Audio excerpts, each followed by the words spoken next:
Buenas tardes.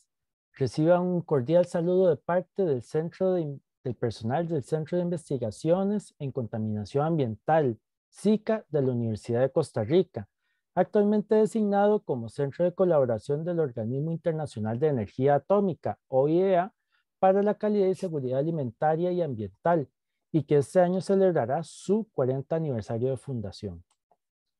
Para nosotros es una gran satisfacción que nos acompañen en este seminario de investigación titulado Carbono almacenado en el suelo y su impacto en el cambio climático. Caso de estudio, turberas en el suroeste de Asia, que será presentado por la ingeniera María José Rodríguez Vázquez. La ingeniera Rodríguez es docente e investigadora de la Escuela de Ingeniería de Biosistemas de la Universidad de Costa Rica.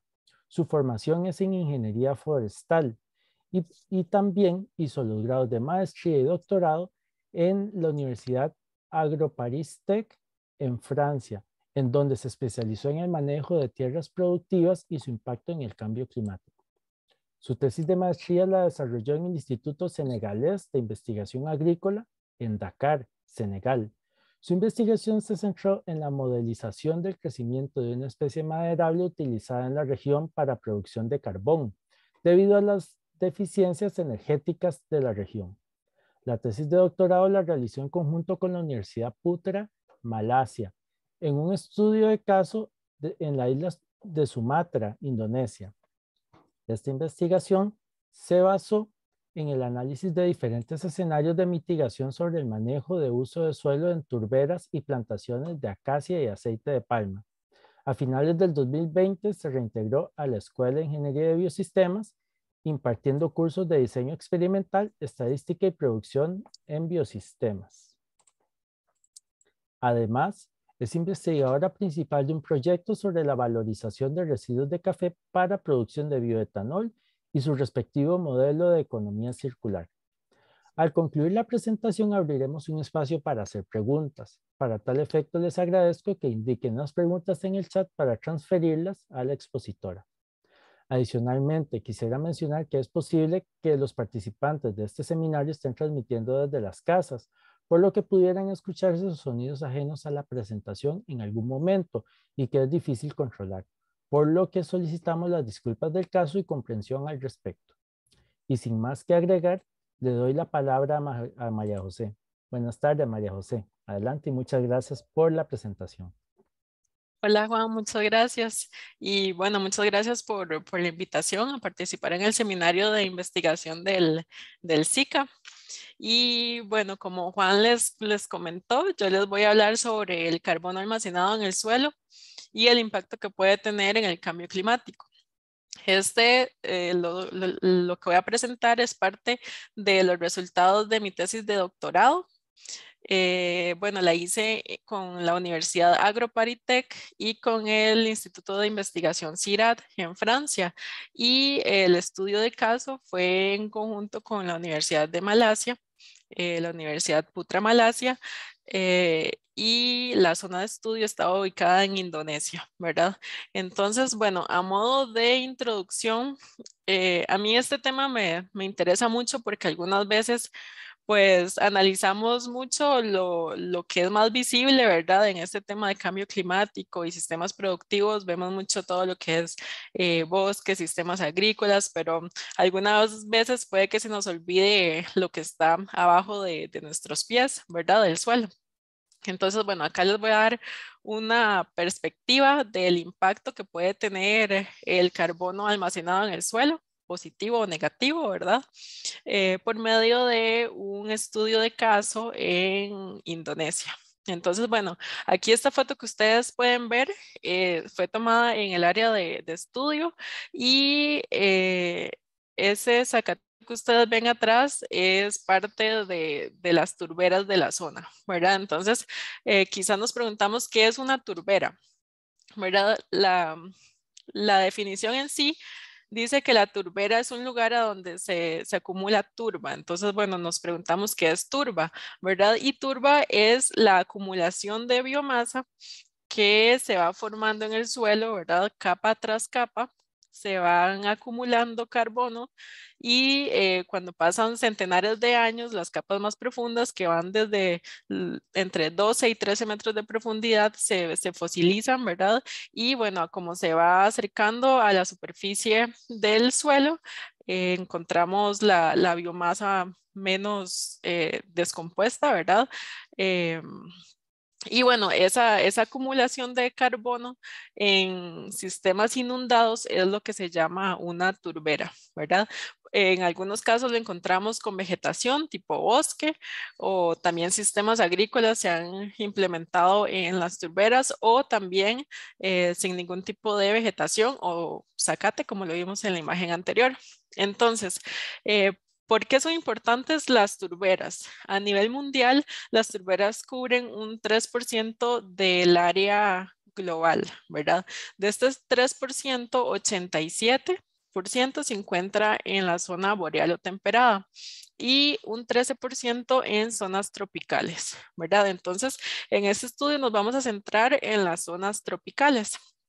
La mayoría se encuentra en América del Sur, por Brasil, seguidamente en Asia y por último en África, ¿verdad?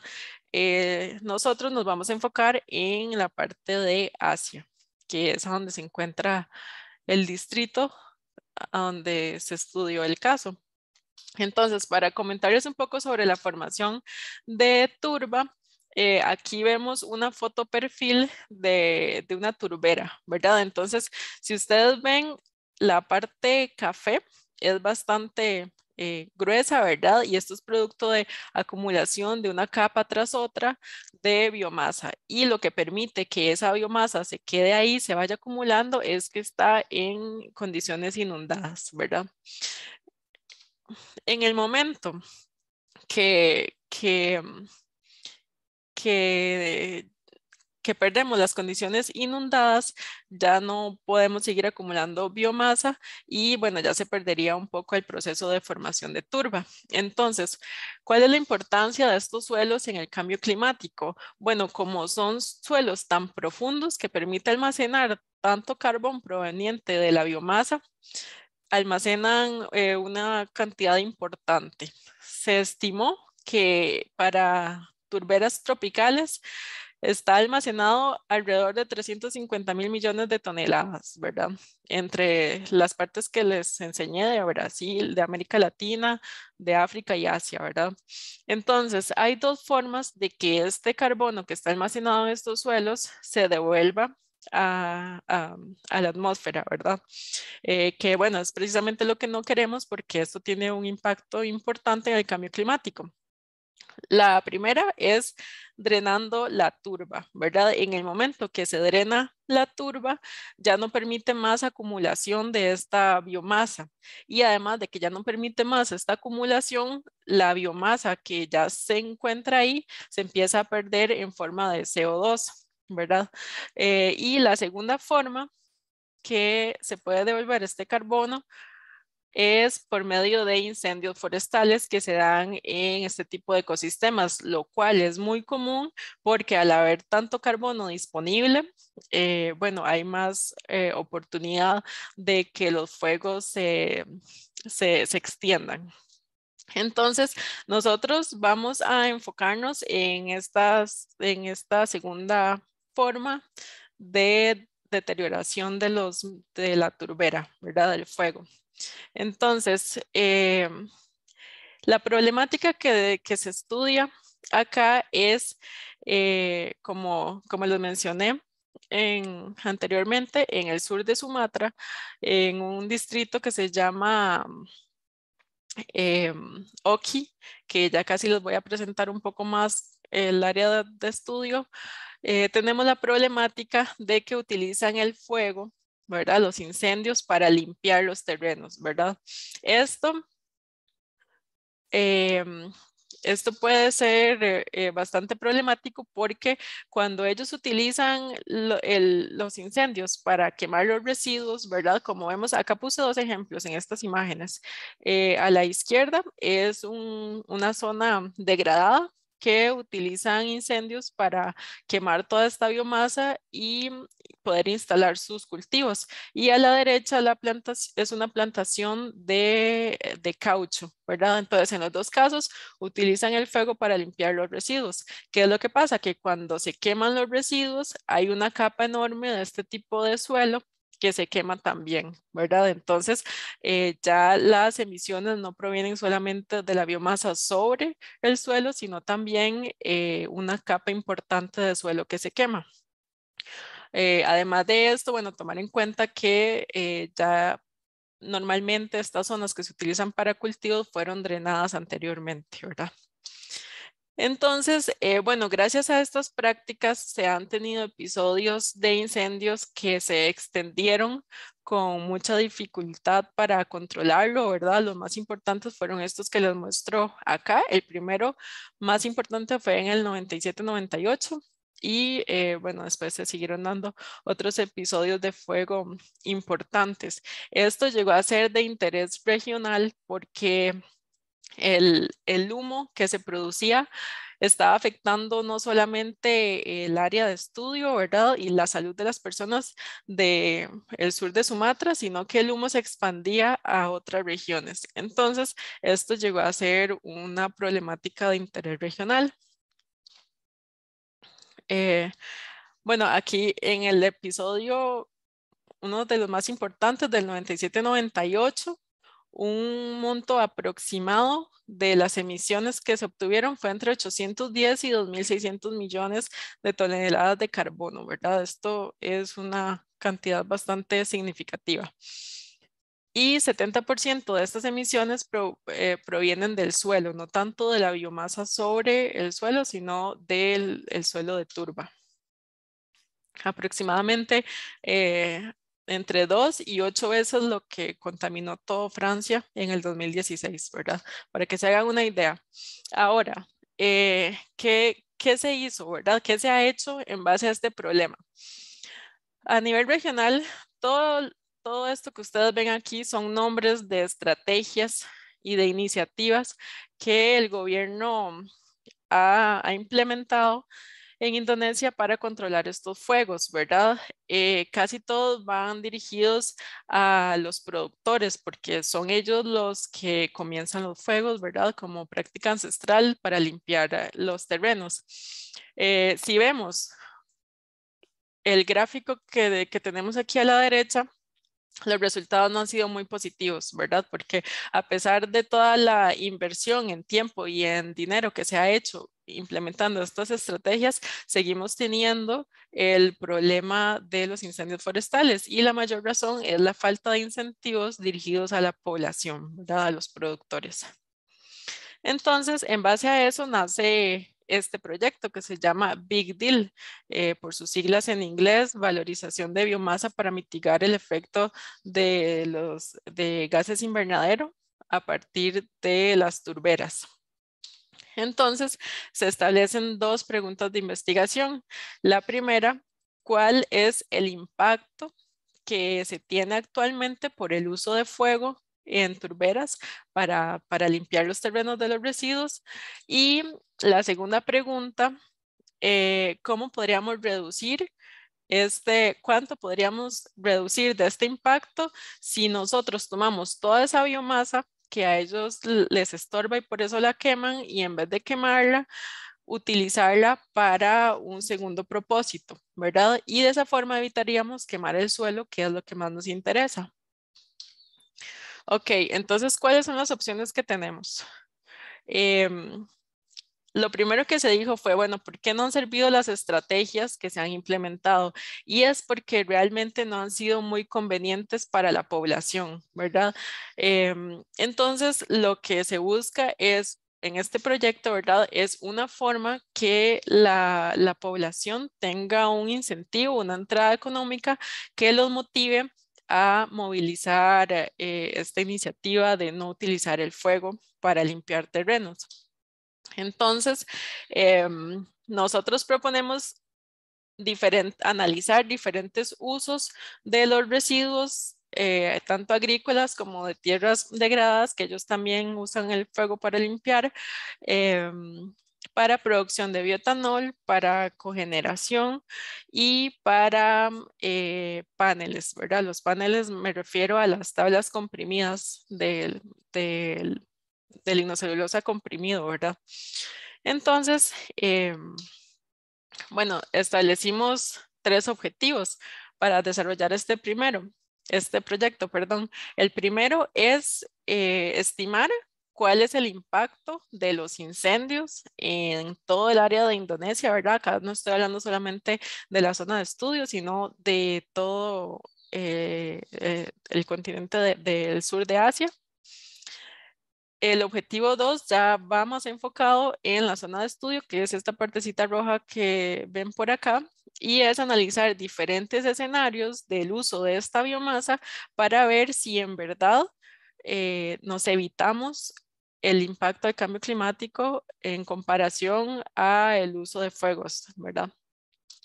Y el tercer objetivo es hacer un estudio socioeconómico para ver si los escenarios que nosotros vamos a analizar sobre valorización de biomasa realmente le conviene a los productores o no, porque al final eso es lo que queremos, ¿verdad? Darle un incentivo a los productores.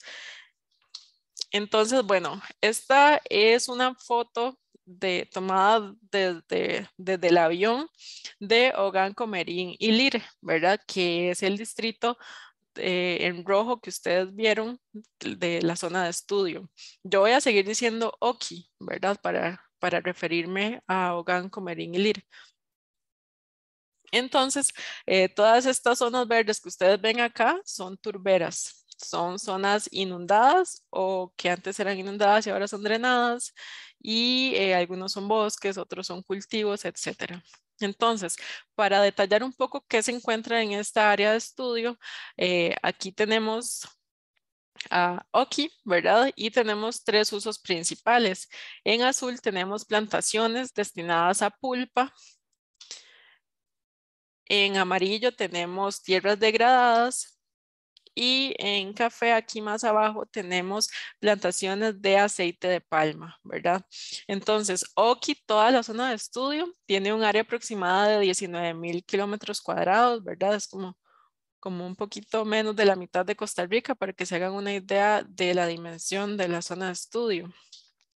¿Y por qué nos interesa esta zona? Porque esta zona ha sido afectada año tras año por los incendios, ¿verdad? Aquí en amarillo pueden ver los episodios de fuego donde más ha sido afectado. Es esta línea en azul que representa a Oki, ¿verdad? Entonces, por eso es que hay gran interés de trabajar acá por el uso tan alto de fuego que se le da. Ok, entonces, ¿cómo hicimos el estudio? Primero que nada, comenzamos entendiendo cómo se comporta el fuego, ¿verdad? Entonces, para eso utilizamos sistemas de información geográfica, diferentes capas, la división administrativa de Oki, una malla con el tamaño de píxel que nos interesa, los 3 usos principales de suelo que se da en Oki y utilizamos la información de frecuencia de fuego de Aquaterra, que son satélites de la NASA, para saber qué tan frecuente era el área y qué el fuego en la zona de estudio y cuánta zona abarcaba, ¿verdad? Esto lo hicimos en un periodo del 2002 al 2018. Ok, entonces para analizar esto, lo que obtuvimos fue como esta imagen que ustedes ven acá, que representa cuántos fuegos se presentaron por año, por píxel en la zona de estudio. Entonces, por ejemplo, acá en este cuadrito hubieron 2 incendios por año. Acá no hubo incendio, acá hubo un incendio y así sucesivamente. Se encontraron valores desde 0 hasta 18 por año. Y después se hizo una estimación del área que dañaba cada fuego que el satélite detectaba, ¿verdad? Porque el satélite lo que brinda es frecuencia de fuego y no el área afectada. Entonces se estimó el área afectada y corresponde a aproximadamente 15 a 16 hectáreas. Entonces, de esta diapositiva, lo más importante a recordar es que el área más afectada se obtuvo en las plantaciones de pulpa, ¿verdad? Seguidamente, a donde se presentan más incendios es en las zonas degradadas y por último en las plantaciones de palma de aceite. Ok, seguidamente, ya pensando en la biomasa, ¿verdad? Y cómo vamos a transportar la biomasa desde donde desde la plantación, ¿verdad? Del productor a donde se vaya a procesar para los 3 usos que se quieren valorizar, se hizo diferentes modelos de transporte. Entonces, bueno, aquí nuevamente tenemos a Oki en amarillo y tenemos 5 posibles industrias donde se podría transportar la biomasa desde la plantación hacia esta industria para ser transformada y evitar que se queme en el campo. Entonces, para esto se consideraron los medios de transporte que son más frecuentes acá, que es en barco y en camión. Acá hay que tener presente que, bueno, en bote, el transporte en bote es el más utilizado, mucho más que en camión. Como ustedes vieron en la foto que les presenté al inicio, con todos los ríos cubre más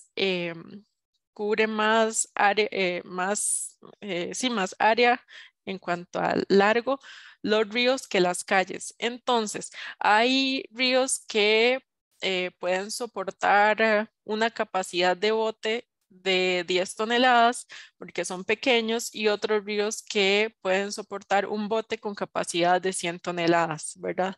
Para transportar biomasa. Ahora, los ríos se pueden utilizar en la época lluviosa. En época seca, el caudal baja. Entonces, en época seca se utilizaría más lo que es el camión, ¿verdad? En época lluviosa, el camión no se puede utilizar porque los caminos son un poco complicados. Acá les puse una foto para que se hicieran una idea de cómo son los caminos en invierno, ¿verdad? Aquí ven este camión que se quedó pegado y bueno, en una distancia de 100 kilómetros, yo duré, por ejemplo, 6 horas, ¿verdad? Porque las condiciones eran bastante abruptas. Entonces, bueno, todo este problema con los caminos en cuanto a los camiones, la disponibilidad de los ríos para transportar 10 toneladas o 100 toneladas, todo eso se tomó en cuenta en estos modelos de transporte de biomasa que se hicieron acá. Aquí ustedes pueden ver las diferentes capas que se tomaron y los niveles de fricción dependiendo al estado del camino.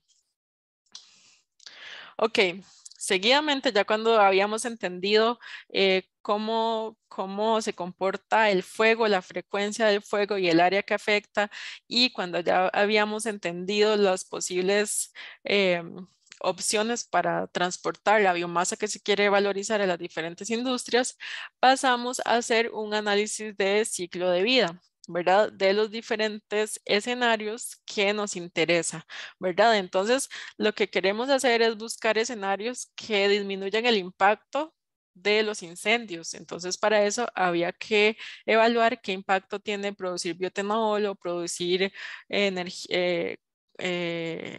energía para calor y electricidad o paneles, ¿verdad?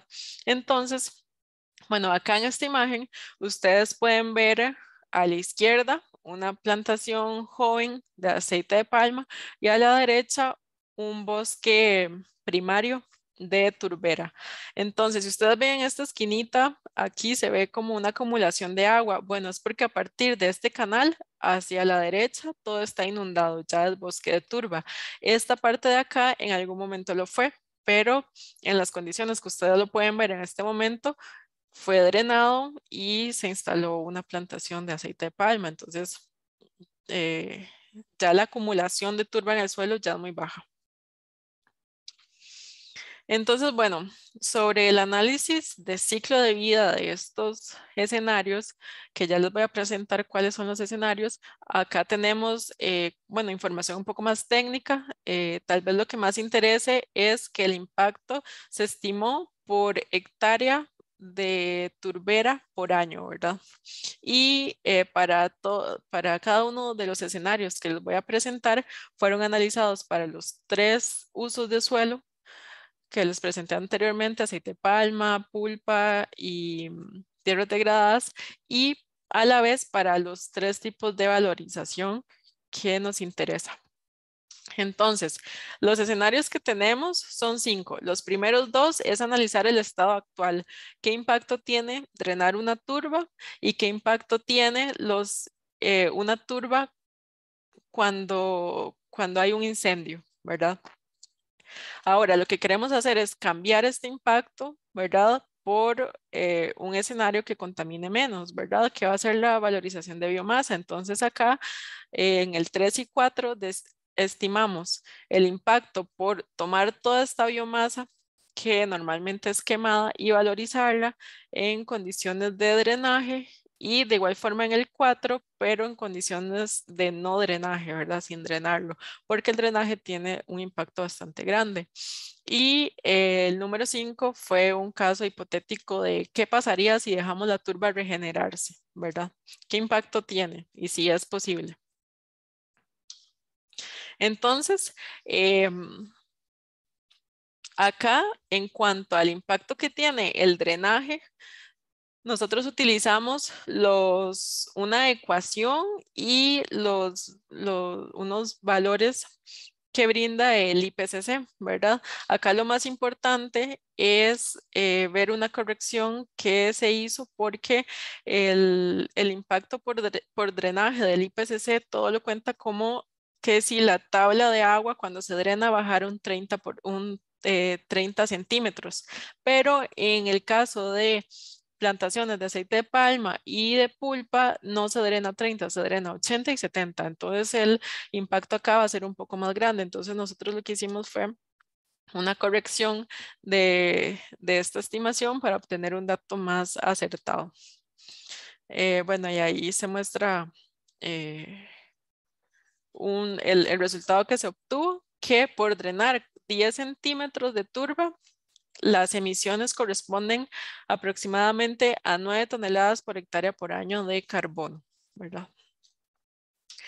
Y por otro lado tenemos el impacto del fuego. Acá se diferenciaron 2 tipos de fuego.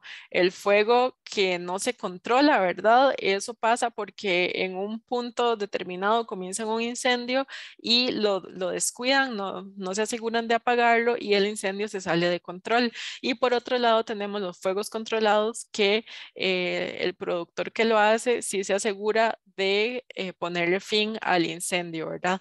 Sin embargo, igual tiene un impacto en la combustión del suelo. Entonces se hace una estimación. Ahora, acá, bueno, lo que se hizo fue proponer una ecuación donde se toma en cuenta todos los parámetros involucrados en el impacto de los incendios, que es la profundidad del suelo que se quema, la densidad del suelo y los factores de emisión de los diferentes gases que se emanan en un incendio de turbera.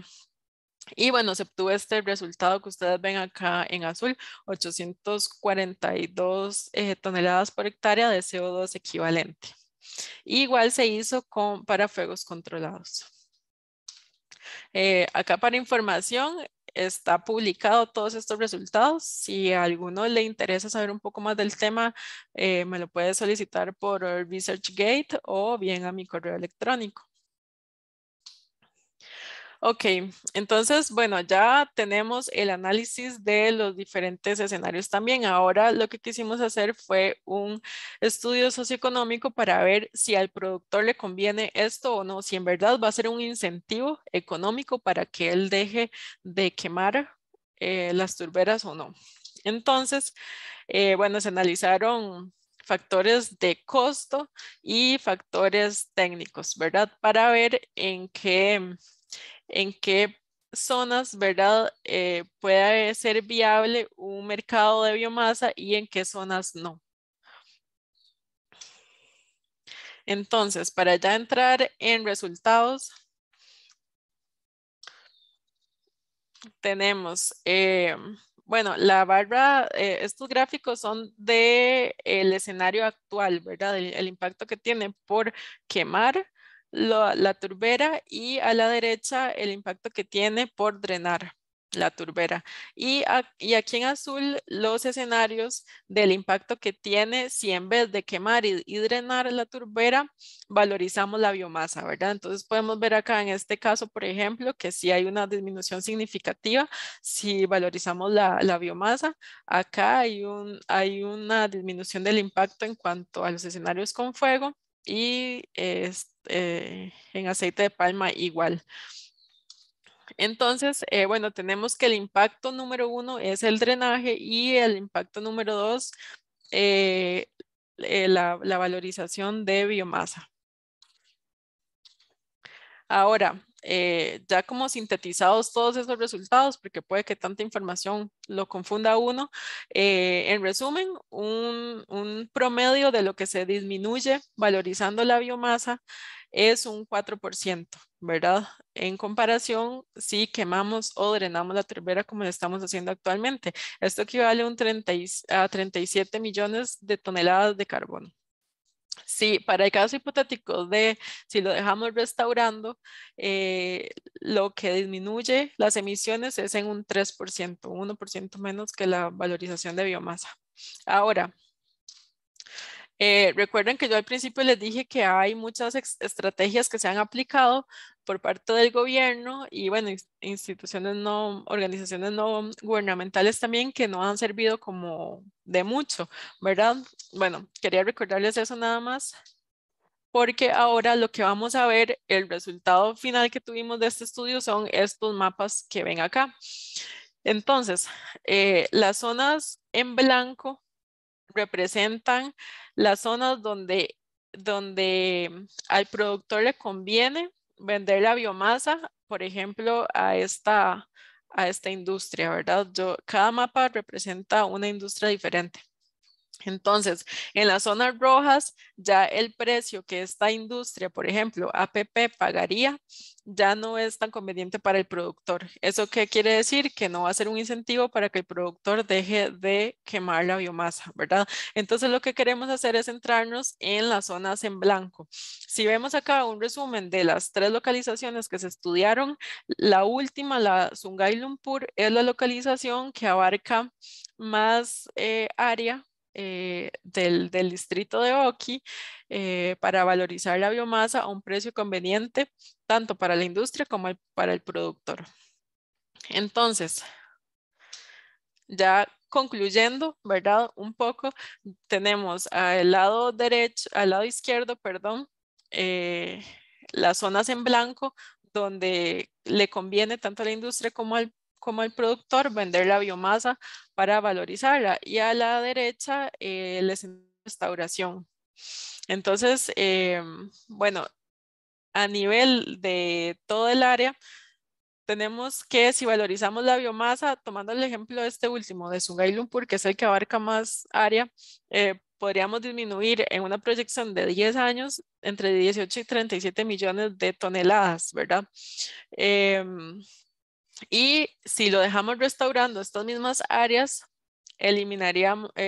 reduciríamos de 0 a 2%. Ahora, tal vez ustedes se pregunten, ¿por qué está comparando con restauración? Bueno, porque lo que yo les dije de las estrategias que está aplicando el gobierno y organizaciones no gubernamentales para evitar los incendios, era que le proponía al productor que no utilizara más su tierra para producción agrícola, sino que ellos le pagaban un incentivo, y que ya no la tocaran más. Bueno, eso no resultó porque no es muy realista, ¿verdad? El incentivo que le pagaban al productor no era necesariamente suficiente para cubrir todas las necesidades que tenía la familia. Entonces, bueno, no era un escenario como muy real. Por eso es que lo comparo con el de valorizar la biomasa. Ahora, ¿qué costo tiene valorizar una tonelada de biomasa? Para el mercado, el precio que le pagaría por tonelada al productor sería entre 4 y 38 dólares, ¿verdad? Eso significa que antes una biomasa que para el productor más bien le estorbaba, ¿verdad? Y la quemaba, ahora es un nuevo ingreso para él que va entre 48 y 38 dólares, ¿verdad? Esto es importante. Ahora, regenerar para el costo que tiene una tonelada, reducir una tonelada en reforestación equivale a 20 dólares, ¿verdad? Entonces, si ustedes ven, estos 20 dólares lo estaba pagando el gobierno a la población, cosa que no funcionó mucho. Entre 4 y 38 dólares no lo va a pagar el gobierno, lo va a pagar el mercado de biomasa, ¿verdad? Y sale ganando el productor también. Entonces, ¿qué es lo que se propone? Decirle al gobierno, ok, en toda la zona blanca, en el área blanca, que sí es viable un mercado de biomasa, impulsa este mercado y se le va a reducir las emisiones con cero costo para el gobierno o para las organizaciones que estaban interesadas en esto. Y en las zonas rojas que no se puede hacer nada, ahí sí, invierta usted con sus incentivos en estas zonas rojas, donde no es tan viable. Ok, entonces, a modo de conclusión, los principales resultados que se obtuvieron es que sí es posible tener un nuevo ingreso económico que sirva como incentivo para la población si valorizamos la biomasa y a la vez hacemos que se reduzca la frecuencia de fuego que impacta tanto el cambio climático como en la salud de las personas de toda la región del sureste de Asia. Después comprobamos también que existen medidas ambientales para mitigar el cambio climático que no precisamente son una barrera para el crecimiento económico, ¿verdad? Muchas veces creemos que todas las medidas ambientales van en contra del crecimiento económico y bueno, acá es una opción que actualmente se está implementando en OKI y que comprueba que sí es posible tener una medida ambiental y que vaya de la mano con el crecimiento económico. Y por último, esta metodología es una metodología que se puede replicar en la publicación y parte de la tesis está toda la metodología bien explicada y se puede replicar en diferentes áreas adaptando nada más los parámetros envueltos.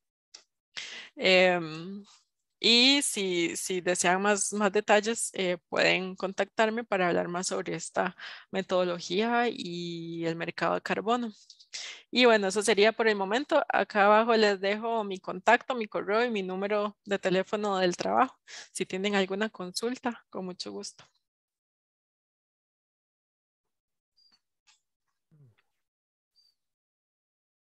Muchas gracias, María José, por esta excelente presentación. Muchas felicitaciones por todo ese trabajo. Realmente se ve muy interesante. A continuación, abrimos el espacio de preguntas. Yo tengo, pues, una pregunta, o dos más Claro. bien. Eh, Claro. este, ¿cómo sería aplicable, o más bien sería aplicable un tipo de trabajo así acá en el contexto nacional? Sí, en realidad sí es aplicable y de hecho que actualmente yo tengo un proyecto de valorización de biomasa en la zona sur y las prácticas, la metodología que yo digo que es replicable se basa en los modelos de transporte donde se estima el costo de fricción, que quiere decir el costo de transporte dependiendo de la condición del suelo, como al costo de transporte en general de transportar una tonelada de residuos de un lado a otro, por ejemplo, y tomando, bueno, las diferentes variables del contexto, ya sea climáticas o del lugar en sí. Eh, como también la metodología del impacto ambiental, ¿verdad? En este caso, en esta tesis se evaluó nada más el impacto de los fuegos de cambio climático. Sin embargo, los escenarios que se establecen permiten que se incluyan otro tipo de impactos ambientales que pueden haber en los sistemas productivos, como lo es el impacto al suelo, el impacto al agua, el impacto a ecosistemas alrededor. Entonces, sí, en realidad sí es posible replicarlo de esta forma. Ah, ok. Y ya en tu proyecto, digamos, estás empezando con esto. Sí, mi proyecto está comenzando, entonces aún no tengo resultados, pero pronto los tendré y espero poder compartirlos con ustedes. Ok, y está enfocado en lo que es café, ¿verdad? Es así lo que entendí. Sí, valorización de residuos de café. Bueno, se está evaluando la valorización para producción de biotanol, que este tipo de valorización no sería necesario transportarlo, ¿verdad? Sino que se hace en el mismo beneficio de café, pero también se está considerando otro tipo de usos, por ejemplo, para sí, para fármacos o algún tipo de bioproducto que actualmente no está muy desarrollado. Entonces, en ese caso, sí se tendría que analizar todo lo que es transporte de biomasa y qué impacto tendría este transporte, qué impacto ambiental tendría en el transporte y si sigue siendo económicamente viable hacerlo o no. Ok, de acuerdo, qué interesante.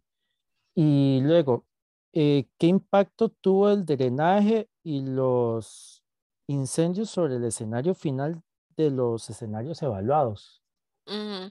Sí, bueno, ese es un tema que no pude desarrollar mucho porque es un tema bastante amplio, pero una turbera por sí sola, sin drenarla en su estado natural, las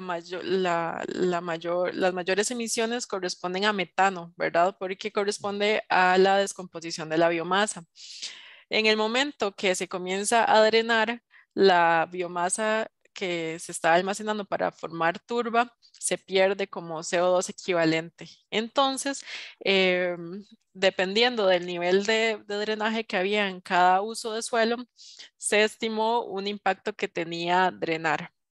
¿Verdad? Ahora, si nos preguntamos cuál impacto es mayor, si drenaje o si fuego. Bueno, nosotros lo que obtuvimos es que el mayor impacto era de drenaje, seguidamente de fuego. ¿Por qué? Porque el drenaje se da en absolutamente todo el área de la turba, ¿verdad? Entonces abarcaba mucho más emisiones que los incendios que son más puntuales. Entonces, sí, la respuesta es que el drenaje tiene más impacto en cuanto a emisión de gases de efecto invernadero que los incendios. Ok, muy interesante. Tenemos una pregunta de Isaac Arellano. Dice, Ujú. ¿cómo determinan la cantidad de GHG que se puede fijar en la turbera? ¿Y los factores de emisión de IPCC se pueden usar en cualquier región o tienen un porcentaje de error? Eh, sí, en cuanto al carbono almacenado, se basa en el balance carbón de la caracterización de la biomasa que se encuentre, ¿verdad? Entonces, de hecho que, bueno, esto es muy interesante porque el carbono que se logra almacenar para que se forme turba, la mayoría es de las raíces de las plantas. Todo lo que son las hojas que caen, el follaje en general o troncos, se pierde en la descomposición de la biomasa. Y al final lo que va formando la turba es la parte de las raíces de las plantas. Y los factores de gases de efecto invernadero están por región. Entonces, bueno, este es uno de los parámetros que se tendría que adaptar dependiendo a cada región. Por ejemplo, en las turberas tropicales se estima que el carbono corresponde a aproximadamente un 50% del contenido general del suelo.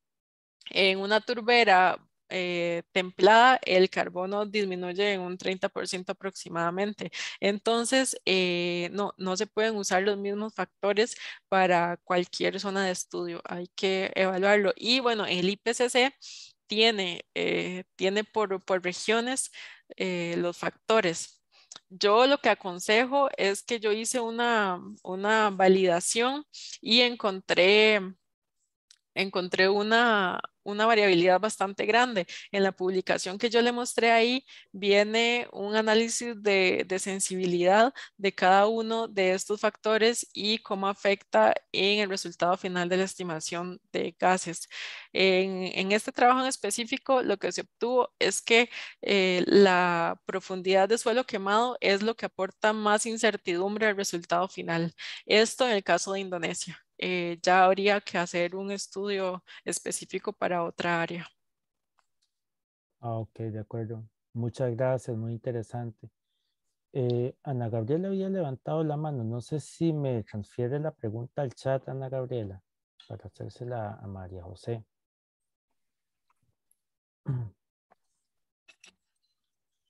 Acá, ¿has visto el tema de turberas en Costa Rica, María José? Bueno, precisamente he estado hablando con la directora del Parque Internacional Amistad porque tienen un problema en las turberas de ese parque, ¿verdad? Que son de altura. Acá, estos que ustedes pudieron ver en las imágenes son un poco diferentes, ¿verdad? Porque son de, de bajura, ¿verdad? Entonces la vegetación es totalmente diferente y el sistema de manejo también. El problema que ella me comunicó es que las turberas están secas y no saben por qué, porque nadie las ha drenado, sigue lloviendo parecido.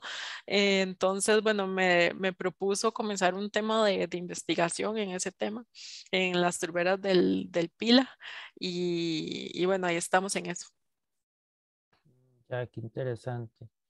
Eh, bueno, tal vez sí vamos a abrirle el micrófono a Ana Gabriela un momento. Ella es una investigadora del centro, del SICA, y ha hecho trabajo en turberas en Medio Queso. Entonces, tal vez quiere comentar un poco. Adelante, Ana Gabriela.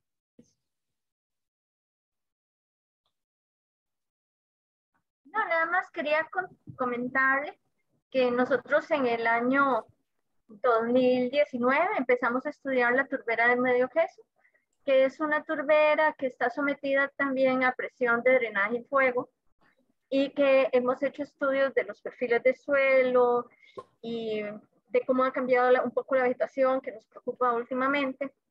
Y teníamos interés en ver si había posibilidad de establecer algún tipo de, porque la estamos perdiendo, entonces que si podíamos, por eso me interesaba ver qué opciones había de tal vez buscar alguna alianza entre ustedes y nosotros para ir a establecer algún programa de incentivos justamente en esta zona que tenemos bastante información al respecto.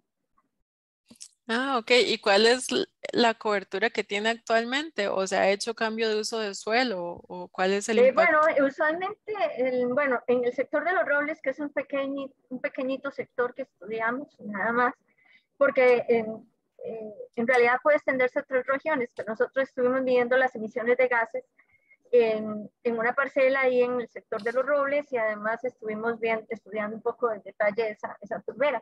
Es pequeña,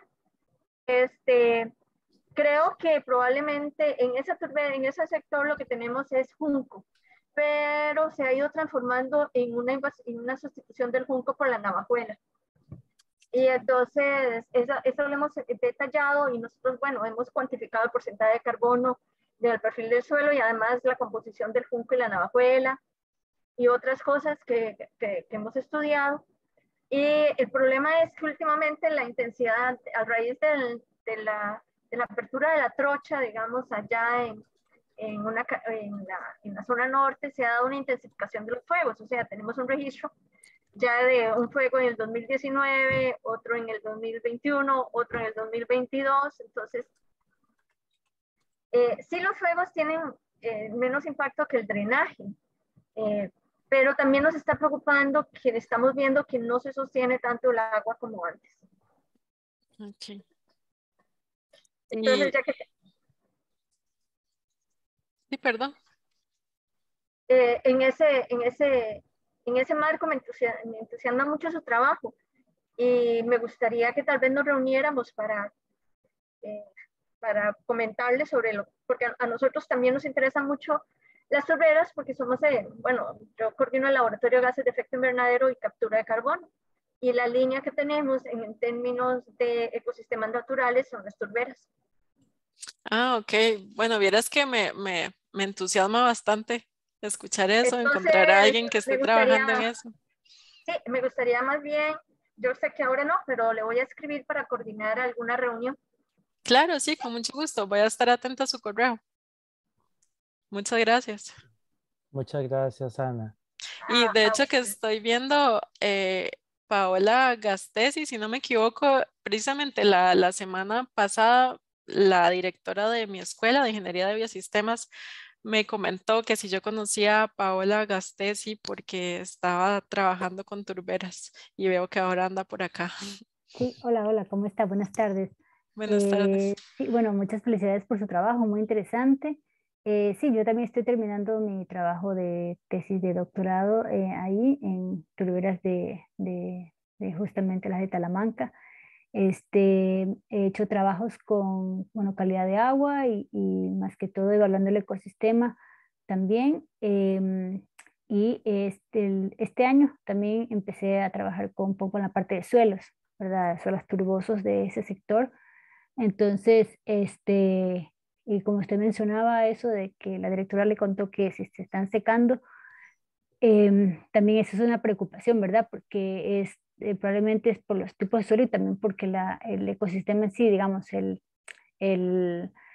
las plantas que están ahí están como ganando más el terreno hacia lo que es la formación de musgos y briófitos en el suelo, que es lo que aporta mucha humedad en esas turberas de ese sector. Pero también tiene que ver mucho con la irregularidad de los terrenos también, porque Ujú. las turberas son muy, muy diferentes, no tienen unos cuerpos de aguas visibles, ¿verdad? Como otras turberas. Entonces, pero sin embargo, el suelo sí tiene, usted información, materia orgánica hay bastante. Entonces, yo también estoy como usted, casi que empezando en esa parte de profundizar más estudios sobre esas turberas que están acá de altura. Ah, ok, Y ok. sí, Sí. así como decía Gabriela más adelante, poder conversar un poquito más sobre este tema que es bastante interesante. Claro, sí, sí, claro. Yo me pongo en contacto con ustedes para seguir discutiendo del tema. Sí, muchas gracias y felicidades. Hasta, muchas gracias. Muchas gracias. Ana María levantó la mano. Sí, tengo una pregunta rápida. En este trabajo que ustedes hicieron, yo trabajo también con Ana Gabriela en estas turberas de la zona norte, ¿hicieron alguna evaluación sobre cómo el incremento de la temperatura modifica la temperatura superficial, aumentando la aridez también se aumenta la capacidad o más bien la facilidad para el desarrollo de incendios? No, la temperatura no fue un factor que evaluamos la precipitación y de hecho que un resultado que me sorprendió a mí fue que la capacidad de expandirse del suelo bajo las capas, a pesar de que superficialmente se veía inundado, porque lo que hace es como un tipo de combustión en pirólisis. Entonces, así era como se expandía hasta kilómetros, ¿verdad? Sin que sea visible. Y ese fue el principal factor que evaluamos para entender el comportamiento del fuego, la precipitación, pero la temperatura no la evaluamos. Gracias. Gracias. En el Facebook tenemos una pregunta de Manuel de Jesús. Dice, buenas tardes, María José. Si puede describir de forma resumida cómo se extrae la biomasa para ser comercializada en la turbera, si utiliza maquinaria u otra forma más artesanal. Gracias. Sí, bueno, en ese caso se utilizarían formas más artesanales que son las mismas que se utilizan para extraer el producto agrícola que se produce ya sea para aceite de palma o para caucho o pulpa, que en ese caso sería más artesanal con animales. Y esto lo que hace es que ellos lo que hacen es que transportan desde el punto de la plantación hasta el río más cercano, ¿verdad? Porque como son ríos, normalmente bordean gran parte de la plantación, entonces eso hace más fácil de transportar la biomasa de cualquier punto de la plantación a un borde de río. Entonces sí sería artesanal con animales y de ahí se transporta en bote hasta el punto más cercano de que sea en tierra o directamente a la industria que casi todas tienen un puerto para recibir barcos. Ok, muchas gracias. Quiero agradecerte, María José, porque realmente ha estado muy interesante el seminario, este trabajo que hiciste. Muchas felicitaciones. Ahí pues está el contacto de María José para si quieren ahondar más en el tema, ¿verdad? Eh, Muchas gracias a todos y a todas por su atención. Quiero extenderles una cordial invitación para asistir a 2 eventos. El primero, que en orden cronológico, va a ser el 30 de mayo de manera presencial, va a ser el lunes en el aula del SICA, en la UCR, a las 4 de la tarde. Es un seminario que se llama Contando la historia de la lluvia con isótopos estables de agua, de Brasil a Costa Rica. Lo va a presentar el candidato doctoral Vinicius dos Santos de la Universidad Estatal de Sao Paulo de Brasil. Él está actualmente haciendo una pasantía acá y esto se va a presentar en el marco de los seminarios de la red de isótopos estables para el estudio de ecosistemas tropicales. Además, quiero hacerles la invitación también para el próximo seminario virtual de investigación titulado Un cuento ácido para el mar, que será presentado por la doctora Celeste Sánchez Noguera, investigadora del Centro de Investigación en Ciencias del Mar y Limnología, el CIMAR, de la Universidad de Costa Rica, y que se realizará el martes 14 de junio a las 3:30.